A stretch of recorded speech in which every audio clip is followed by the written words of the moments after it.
Hi everyone, this is Queenie Clem, your literary ambassador, and today is Vlogmas Day 24. I know I look kind of rough, but I'm going to this video is called Reading with Queenie.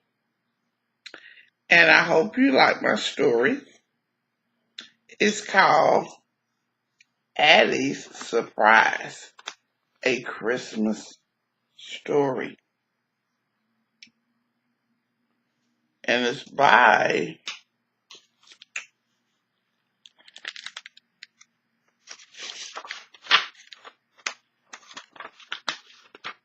Connie Porter. Y'all see Addy? Oops. Y'all see Addy? Am I showing you the wrong picture? Yep, I am.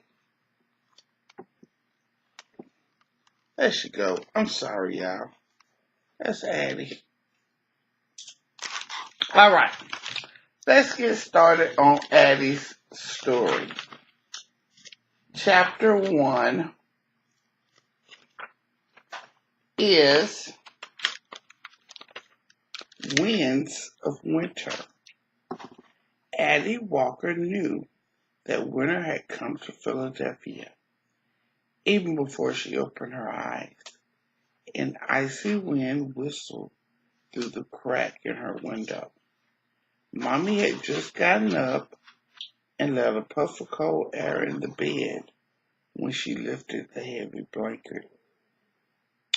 But her place was still warm, so Addy snuggled into it.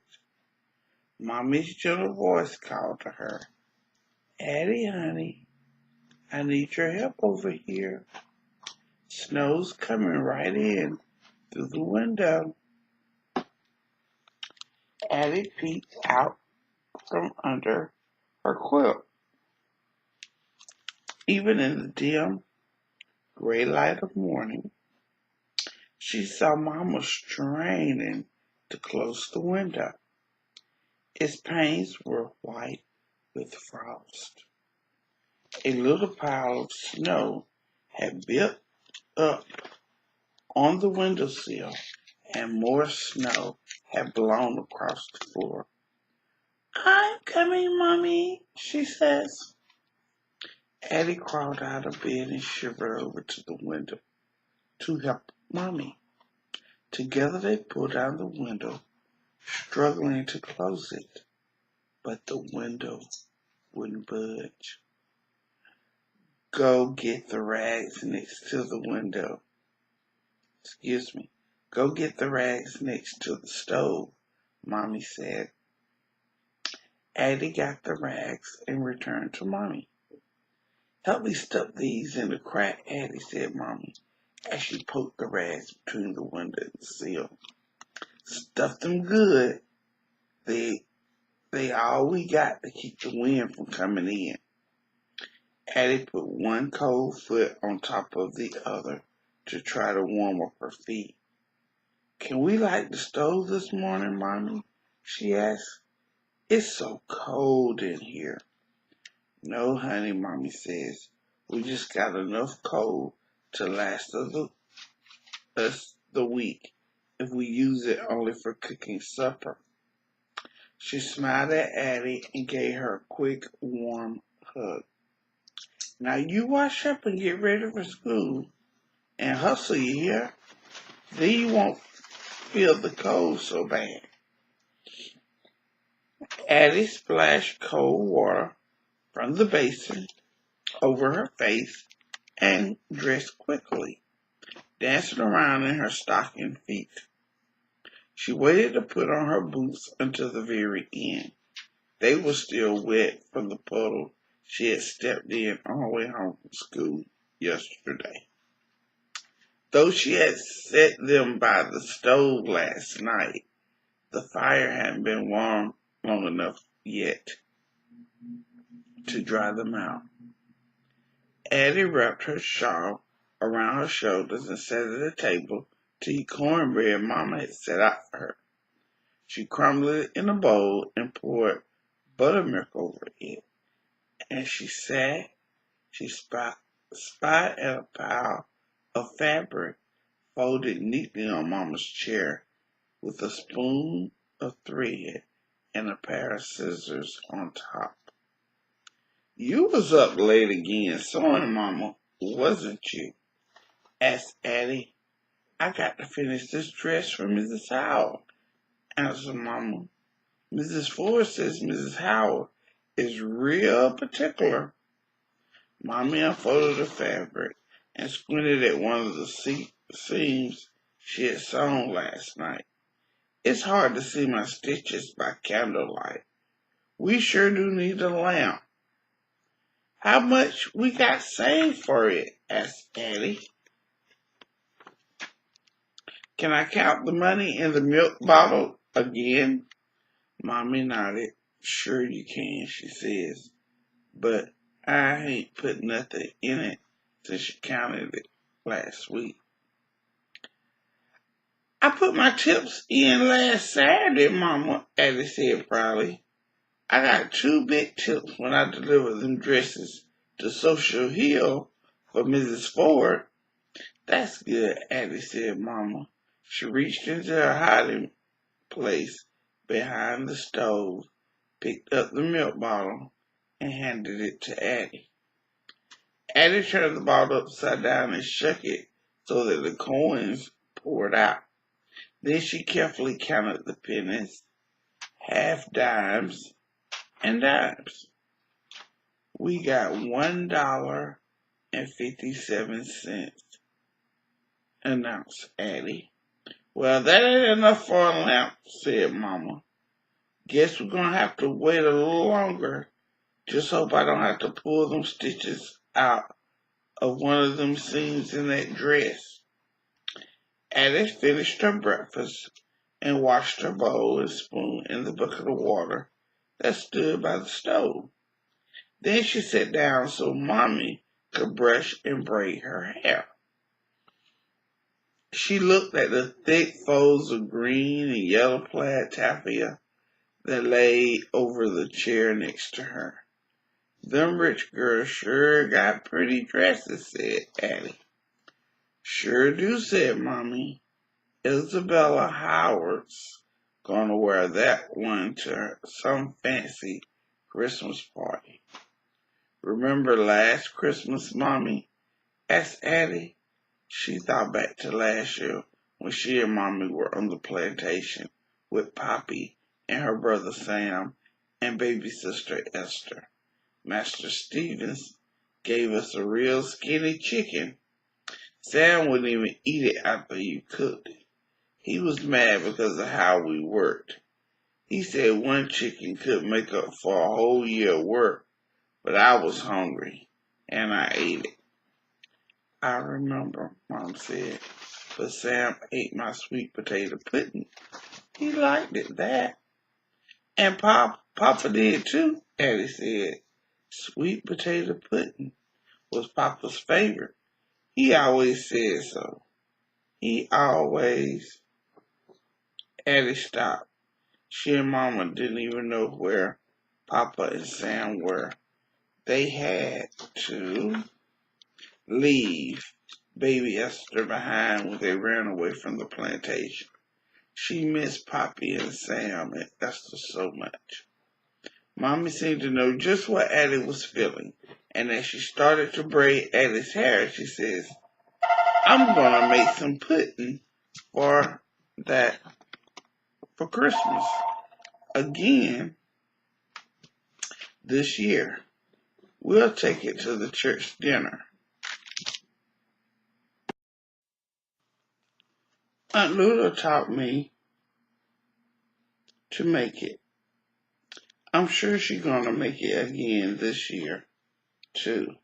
So when we have Christmas dinner, we'll be eating the same thing as Aunt Lula, Uncle Solomon, and Esther.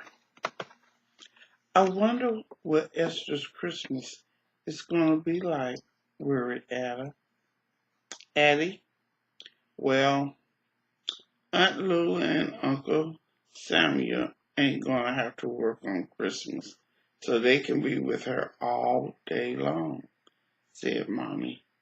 She finished Addie's first braid and started on the second one. And you left your doll Janie with her. That's like Esther having a present to play with every day. Last night, I dreamed we all was together. Sam, Papa, and Esther. All of us here in Philadelphia, said Addy. She turned her head to look at Mommy, who looked sad. Mommy gently turned Addy's head back and continued to braid. And that's a picture of Addy getting her hair braided.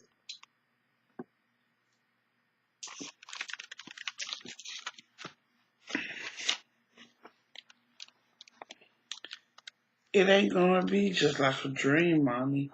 It's really gonna happen someday, ain't it? Addy said hopefully.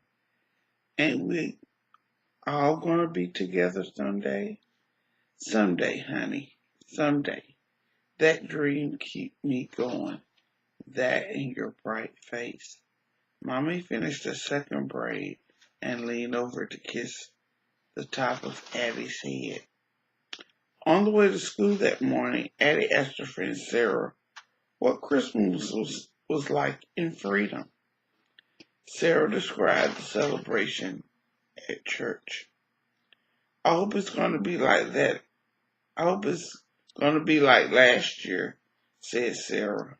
The altar was all decorated with pine branches. In the middle was a manger with the baby Jesus and Mary and Joseph kneeling next to it. There were 3 wise men and a bunch of angels, and even a silvery star hanging from the ceiling. Lots of candles was on the altar. The whole church was glowing and beautiful. I'm telling you, Addy, it was the prettiest thing you ever seen. Ever. Addy could barely imagine something so lovely. Sarah went on. After the service, we go downstairs for the big Christmas dinner. Everybody brings something to share, and everyone in the whole church sit down like one great big family. Mama said we was gonna bring sweet potato pudding, just like we had last year for Christmas, said Addy. That sounds good, said Sarah brightly. But I ain't tell you the best part yet, Addy. After dinner, there's a special shadow play for children. What's that? Asked Addy. Well, it's kind of hard to describe, said Sarah. Okay, and that's them in the schoolyard before school. We sit in a dark room that has this big sheet hanging in front of it. Behind it, there's this giant bright lamp. People in front of the lamp make shadows on the sheets. They act out the Christmas story while it's read out loud. I bet it's real nice, Addy said. And you're gonna love it, Sarah said excitedly. And this year, my mom's letting me sing in the Christmas choir. You should join too. We practice every Saturday until Christmas. I wish I could, but I can't, said Addy. Saturdays when I work for Mrs. Ford. I'm I'm doing errands and deliveries so she and Mama can spend all day sewing Christmas dresses for the customers. Mrs. Ford let me keep the tips from the deliveries. I had to promise I would keep up with my lessons. What are you going to do with your money? Asked Sarah. Mommy and me are saving for a lamp, answered Addy. Maybe by the time I finish all those Christmas deliveries, we might have enough saved up. Well, don't worry, Addy said Sarah kindly. If you can't come to the choir practice, I'll teach you the songs. Then you can sing on Christmas along with everyone else. I like that, said Addy. She smiled at her friend. We can start right now, said Sarah. The first song we always sing is Joy to the World. Here's how it goes. With that, Sarah began to sing. Addy listened and then hummed along. Soon she knew the words. Joy to the world, the two girls sang together as they hurried through the winter streets to school. And that's the first chapter of Addy's Surprise. And I'll be reading the rest of this week, the rest of this lovely Christmas story. I am Queenie Clem, your literary ambassador. Have a blessed day and happy reading.